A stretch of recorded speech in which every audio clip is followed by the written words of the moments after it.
अलम यानि लिल्लज़ीना आमनू अन तख़शा क़ुलूबुहुम लिज़िक्रिल्लाह। क्या ईमान वालों के लिए अभी वो समय नहीं आया कि अल्लाह का कलाम सुन करके उनके दिल पिघल जाएं, नरम पड़ जाएं। आज हमारे दिल इतने कठोर हो चुके हैं, मुर्दे को दफनाने के लिए कब्रिस्तान में लेकर के जाते हैं, अपने हाथों से कफनाते हैं, दफनाते हैं, मिट्टी देते हैं, फिर भी हमको ये एहसास नहीं होता कि एक दिन हमारे साथ यही होने वाला है। मेरे प्यारे भाइयों, आज बंद कमरे में लाइट को बंद कर दिया जाए, पंखा बंद कर दिया जाए, कमरा बंद कर दिया जाए, चारों तरफ से पैक कर दिया जाए और उस कमरे में हमको रखा जाए, हमारा दम घुटने लगेगा, हम बेचैन हो जाएंगे। ओ लोगों, जरा तसव्वुर करो, जरा गौर करो, कब्र के अंदर जब आप जाएंगे मेरे भाइयों, हम और आप जाएंगे, उस कब्र के अंदर हमें रखा जाएगा और मिट्टी डाल करके लोग चले जाएंगे। न वहां कोई लाइट होगी, न वहां कोई एसी होगा, न वहां कोई कूलर होगा, न वहां कोई पंखा होगा। वहां अगर एसी और कूलर और रोशनी मिलेगी, हमारे ईमान की बदौलत मिलेगी, हमारी नेकियों की बदौलत मिलेगी। मेरे भाइयों, दुनिया में एसी बहुत लगवाया आपने, दुनिया में पंखा बहुत लगवाया आपने, दुनिया में लाइटिंग बहुत लगवाई आपने, कब्र में वो लाइटिंग कैसे मिलेगी? जरा इस पर भी गौर करो मेरे प्यारे साथियों। आज दिल की कठोरता का ये हाल है, दिल की सख्ती का ये हाल है कि कब्रिस्तान में मुर्दे को दफनाने के टाइम भी हमारी आंखों से ना आंसू बहता है, न हमारे दिल पर कोई असर पड़ता है। अल्लाह के प्यारे नबी एक अंसारी सहाबी के जनाजे में जाते हैं, जनाजे को कब्र में उतारा जा रहा है, लाश को कब्र में उतारा जा रहा है और अल्लाह के प्यारे नबी कब्र की एक साइड में बैठे हुए हैं और आपके आसपास सहाबा भी बैठे हुए हैं। अचानक अल्लाह के नबी ने कब्र की तरफ देखा और कब्र में होने वाला जो अजाब है, कब्र में होने वाले जो हालात हैं, उनके बारे में सोच करके अल्लाह के नबी रोने लगे।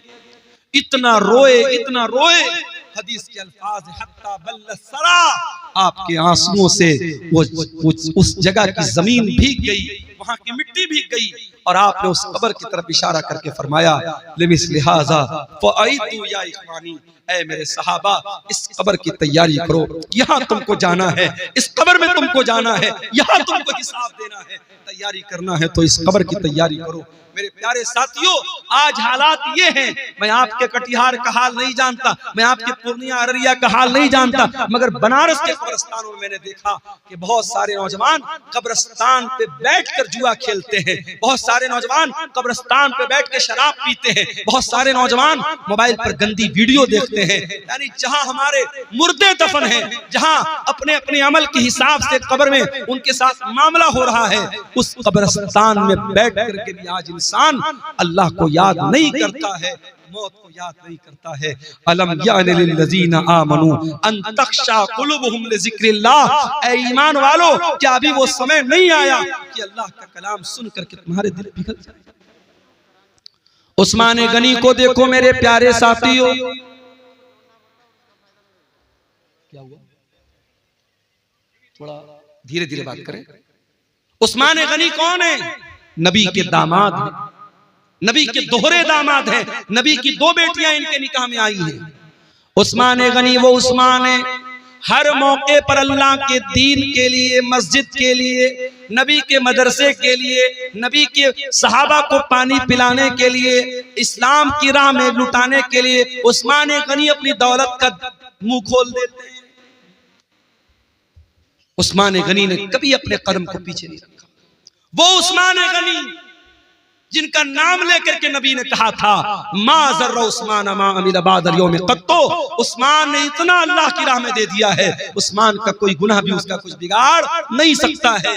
वो उस्मान गनी जब कब्रिस्तान से गुजरते थे, ज़ारो कतार रोने लगते थे। किसी ने पूछा क्या है उस्मान, क्या बात है? जन्नत की बात आती है तो आप नहीं रोते हैं, जहन्नम की बात आती है तो आप नहीं रोते हैं, कब्रिस्तान को देख करके क्यों रोने लगते हैं? उस्मान गनी कहते हैं, ओ लोगों, मैंने अपने प्यारे नबी को ये फरमाते हुए सुना है, इन्नल क़ब्र अव्वलु मंज़िल मिन मनाज़िलिल आखिरह, ये कब्र आखिरत की पहली सीढ़ी है, कब्र आखिरत की पहली मंजिल है। जिसने इस मंजिल को पार कर लिया उसके लिए आगे की मंजिल आसान है। ऐ लोगों, जब मैं कब्र को देखता हूँ मुझे अपनी आखिरत याद आ जाती है और मैं अपने आंसुओं पर कंट्रोल नहीं कर पाता। आज हमें और आपको क्या कब्रिस्तान पे जाके मौत याद आती है? नहीं याद आती। आज तो कब्रिस्तान और कब्र पर भी आज मेला लगता है। आपको यकीन ना आए, मुंबई की हाजी अली की दरगाह पे जाके आप देख लें। यकीन ना आए, लखनऊ की देवा की दरगाह पे आप जाके देख लें। यकीन ना आए, अंबेडकर नगर बसखारी में कछौचा की दरगाह पे आप जाके देख लें। यकीन ना आए, अजमेर में ख्वाजा मोइनुद्दीन चिश्ती अजमेरी की दरगाह पे जाके देख लें। वहां आपको लड़कियां भी नजर आएंगी, लड़के भी नजर आएंगे, शिर्क भी हो रहा है, नजरों का गुनाह भी हो रहा है, बदचलनी और बेहयाई भी हो रही है। आज कब्र पे जाके मौत किसको याद आती है? मेरे प्यारे साथियों, कुरान का सवाल बरकरार है, अलम यानि लिल्लज़ीना आमनू अन तख्शा कुलूबुहुम लिज़िक्रिल्लाह। ऐ ईमान वालों, क्या अभी वो समय नहीं आया कि अल्लाह का कलाम सुन करके तुम्हारे दिल पिघल जाए? आज हमारी रातें गुनाहों में गुजरती हैं। हमारे नबी रातों को रोया करते थे, तहज्जुद की नमाज में आप रोते थे, और एक दिन आप तहज्जुद की नमाज के लिए उठते हैं और फजर की अज़ान तक आप रोते रहते हैं। और जब हजरत बिलाल आकर के पूछते हैं, ऐ अल्लाह के नबी आप इतना क्यों रोते हैं? तो अल्लाह के नबी कहते हैं कि ऐ बिलाल, आज की रात मेरे ऊपर कुरान की ऐसी आयत उतरी है कि इस आयत पर जो गौर करे और जो इस आयत को पढ़े और गौर न करे उसके लिए बर्बादी है। कौन सी आयत थी? सूरह आले इमरान की आयत थी, इन्न फी खल्क़िस समावाति वल अर्दि वख्तिलाफिल लैलि वन नहारी लआयातिल लिउलिल अलबाब। बेशक उन लोगों, जमीन व आसमान की तख्लीक के अंदर और रात और दिन के आने जाने के अंदर गौर करने वालों के लिए, अक्लमंद लोगों के लिए निशानियां हैं। इन तमाम कायनात के अंदर जो गौर करता है वो अक्लमंद है, और उस अक्लमंद इंसान की पहचान क्या है? वो अल्लाह को याद करता है। वो उठते बैठते लेटते जागते अल्लाह को याद करता है। बारिश तेज हो रही है मेरे ख्याल से। ये एक साहब ने कुछ सवालात किए हैं, उनको देख लेते हैं। औलाद को जायदाद से महरूम करना कैसा है? गुनाह है, बहुत बड़ा गुनाह है। रूह निकल गई और दिल की धड़कन बंद होगी तो क्या हाल होगा तेरा? इसलिए कि अल्लाह के नबी फरमाते हैं, इन्नल अब्द युबास वाला मा मात अलैहि, बंदा जिस हाल में मरेगा उसी हाल में कयामत के दिन उठाया जाएगा।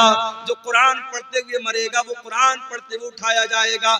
जो गाना सुनते हुए मरेगा वो गाना सुनते हुए उठाया जाएगा। जो गंदी वीडियो देखते हुए मरेगा वो गंदी वीडियो देखते हुए उठेगा। जो ज़िना करते हुए मरेगा वो ज़िना करते हुए उठेगा। जो शराब पीते हुए मरेगा वो शराब पीते हुए उठेगा। जो हलाल काम करते हुए मरेगा वो हलाल काम करते हुए उठेगा। हत्ता के अगर कोई हाजी हज करने गया है, अल्लाह के नबी ने फरमाया अगर इहराम की हालत में हाजी का इंतकाल हो जाए तो उसको अलग से कोई कफन पहनाने की जरूरत नहीं है, उसी इहराम के कपड़े में उसे कफना दो। इसलिए कि कयामत के दिन वो हाजी जब उठेगा तो उसी इहराम के कपड़े में उठेगा और लब्बैक अल्लाहुम्मा लब्बैक कहते हुए उठेगा। मेरे साथियों, अगर आपको गाना और म्यूजिक से प्यार और मोहब्बत है और आपके दिल को गाने की आवाज से सुकून मिलता है, म्यूजिक से सुकून मिलता है, तो ये इस बात की पहचान है कि दिल के अंदर ईमान बहुत कमजोर हो चुका है, दिल मुर्दा हो रहा है। इसलिए कि कुरान कहता है अला बिज़िक्रिल्लाहि तत्मइन्नुल कुलूब, ईमान वालों के दिल को तो अल्लाह के जिक्र से सुकून मिलता है, ईमान वालों के दिलों को तो कुरान से सुकून मिलता है। हमारे प्यारे नबी सल्लल्लाहु ताला अलैहि वसल्लम कुरान पढ़ा भी करते थे और कुरान सुना भी करते थे। एक मर्तबा आपने हजरत अब्दुल्ला बिन मसूद से कहा, अय अब्दुल्ला तुम मुझे कुरान पढ़ के सुनाओ। अब्दुल्ला बिन मसूद बहुत अच्छा कुरान पढ़ते थे, बहुत खूबसूरत आवाज थी। अब्दुल्ला बिन मसूद ने कहा कि अल्लाह के रसूल मैं आपको कुरान पढ़ के सुनाऊं? ये कुरान तो आप ही के ऊपर उतरा है, मैं आपको कैसे पढ़ के सुनाऊं? आपने फरमाया अय अब्दुल्ला इन्नी उहिब्बु अन अस्मअहु मिन गैरी, आज मैं दूसरे के मुंह से कुरान सुनना चाहता हूं, आज तुम मुझको कुरान पढ़ के सुनाओ। हजरत अब्दुल्ला कुरान पढ़ने लगे। अल्लाह के नबी सुन रहे हैं, हजरत अब्दुल्ला कुरान पढ़ रहे हैं। अल्लाह अकबर, अल्लाह के नबी बैठ करके कुरान सुन रहे हैं। मेरे नौजवानों, जरा दिल पे हाथ रख के बताओ, आखिरी बार तुमने अपने मोबाइल में कुरान कब सुना? चलो आओ इसी बात पर चेक किया जाए, तुम्हारे YouTube की हिस्ट्री चेक की जाए, तुम्हारे ब्राउजर की हिस्ट्री चेक की जाए। तुमने लास्ट टाइम कुरान को कब प्ले किया था? तुम्हारे मोबाइल में कुरान कब तुमने सुना था? कुरान को कब चलाया था? चेक किया जाए तो शर्मिंदगी उठानी पड़ जाएगी, शर्मिंदा होना पड़ जाएगा। मोबाइल आप लॉक करके वापस रख दे, नहीं मौलवी साहब रहने दीजिए। ये हालात है हमारे। हमारा नौजवान आज कुरान को न पढ़ता है न सुनता है। तुम्हारे नबी का हाल ये है, नबी कुरान सुन रहे हैं, हजरत अब्दुल्ला कुरान पढ़ रहे हैं। अब्दुल्ला बिन मसूद कहते हैं मैं कुरान पढ़ने लगा, अल्लाह के प्यारे नबी गौर से कुरान को सुनने लगे। मैं सूरह निसा की तिलावत कर रहा था, मैं पढ़ते पढ़ते जब सूरह निसा की आयत नंबर 31 के ऊपर पहुंचा, फ़कैफ़ इज़ा जिना मिन कुल्लि उम्मतिन बिशहीद व जिना बिका अला हाउलाई शहीदा। ऐ नबी, उस वक्त आपका क्या हाल होगा जब हम हर उम्मत के ऊपर से गवाह लाएंगे, और ऐ नबी हम आपकी उम्मत पर आपको गवाह बनाएंगे। जब इस आयत पर मैं पहुंचा, अल्लाह के नबी ने कहा हस्बुकलान, ऐ अब्दुल्ला अब रुक जाओ, अब बस कर दो, अब रुक जाओ, अब स्टॉप कर दो। हजरत अब्दुल्ला बिन मसूद कहते हैं मैंने नजरों को उठा करके देखा कि अल्लाह के नबी मुझको क्यों रोक रहे हैं, क्यों मना कर रहे हैं। फैज़ा ऐनाहु तज़रिफान, मैंने क्या देखा कि अल्लाह के नबी की आंखों से आंसू बह रहे हैं, अल्लाह के नबी रो रहे हैं, अल्लाह के नबी की आंखों से आंसू बह रहे हैं। वो जिम्मेदारी का जो एहसास आपको हुआ, जो जिम्मेदारी कयामत की दिन आपके कंधों पर डाली जाएगी, उस जिम्मेदारी को याद करके अल्लाह के नबी रो रहे हैं। नबी तो रोए अपनी जिम्मेदारी को याद करके, और हम और आप बस इसी पर फख्र करें कि साहब हम तो अहले हदीस हैं, जन्नत हमारे बाप की है, जन्नत का सर्टिफिकेट हम लेके बैठे हैं। हम और आप कभी हमें कुरान पढ़ करके और सुन करके हमें रोने की नौबत हमें नहीं आती। मेरे भाइयों, ये आंखें खुश्क है मौला, इन्हें रोना नहीं आता। ये आंखें खुश्क है मौला, इन्हें रोना नहीं आता।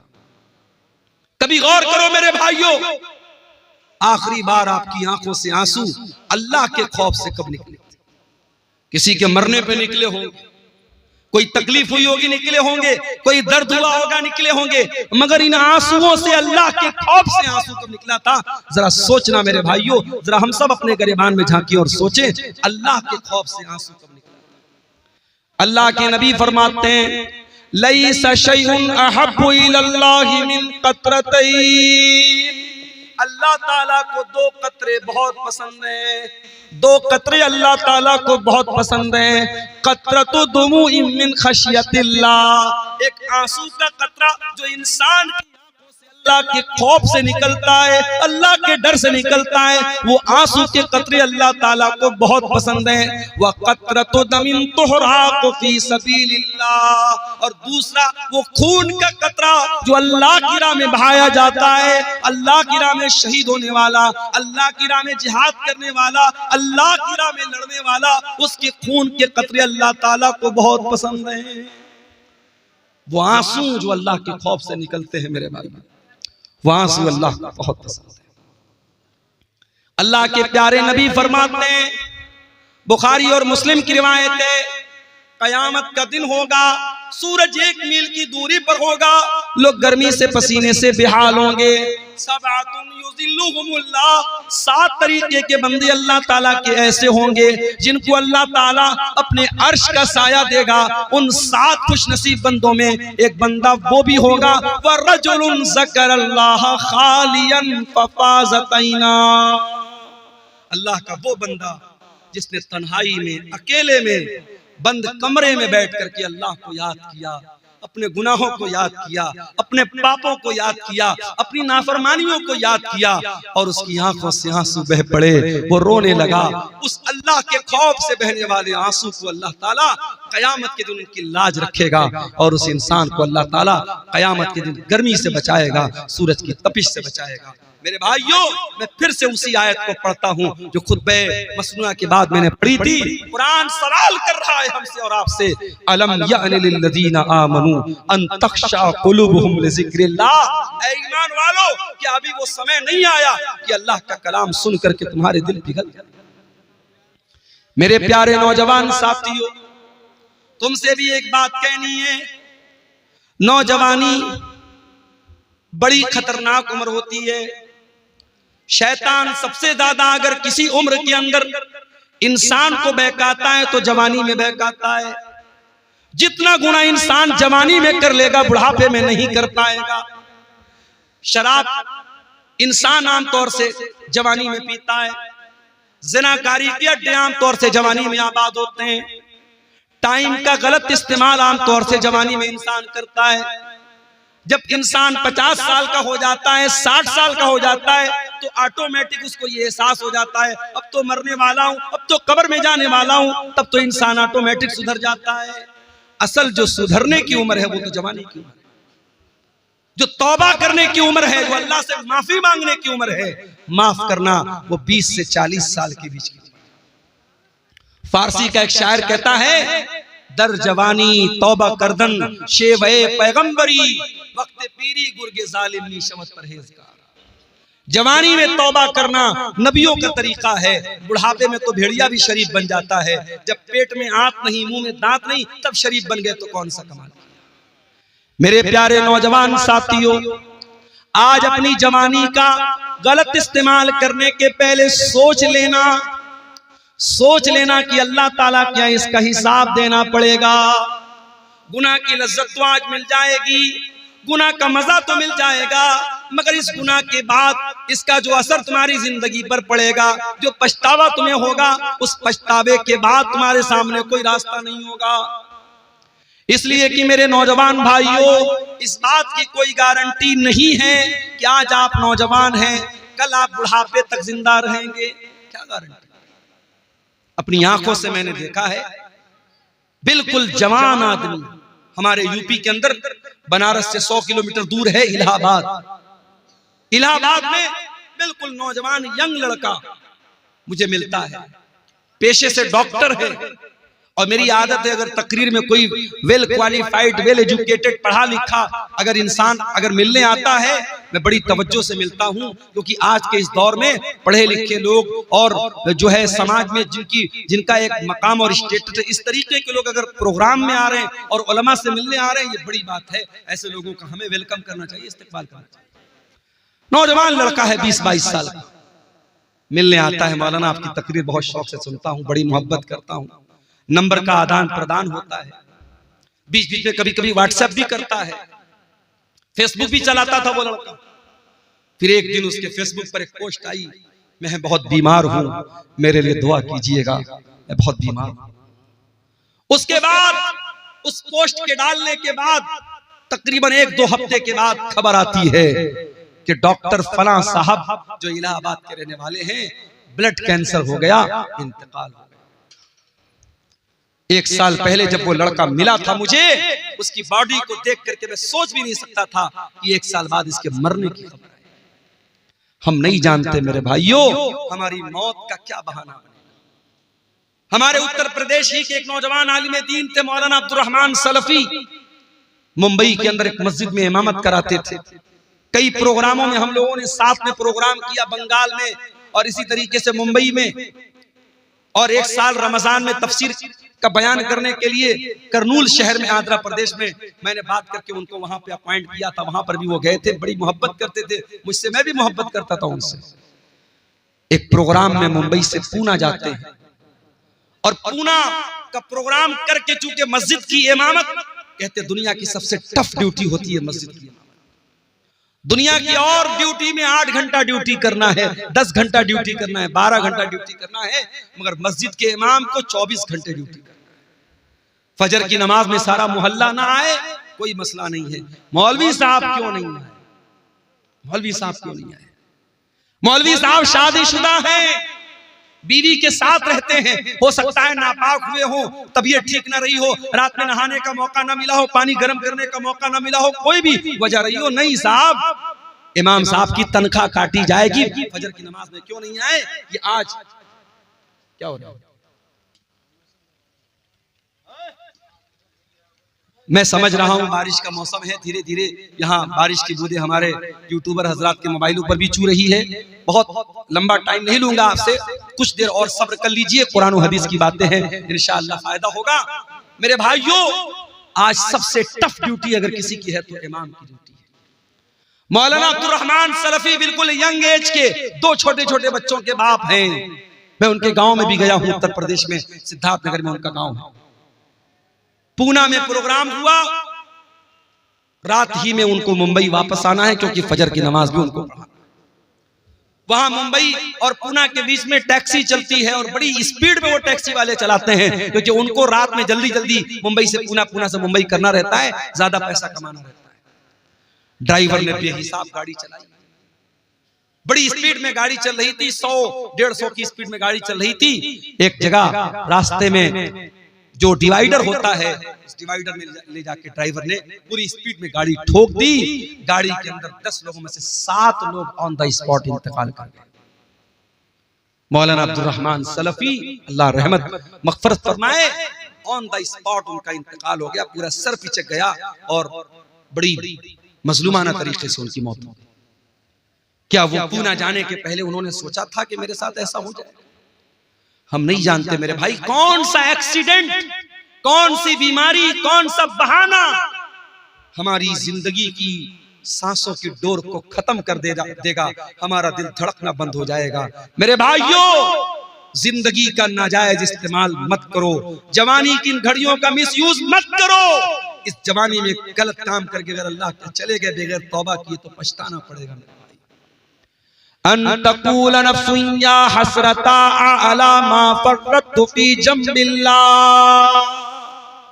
ऐ मेरे बंदू, अल्लाह से तौबा कर लो, माफी मांग लो, सुधर जाओ, इसके पहले के कयामत के दिन तुमको कहना पड़े कि हाय हमारी बर्बादी, काश मैंने ये लापरवाही न की होती। व इन कुन्तु लमिनस साखिरीन, काश मैंने अल्लाह के दीन का मजाक न उड़ाया होता, काश मैं भी दीन पर चलता, मैं अल्लाह के रास्ते पर चलता।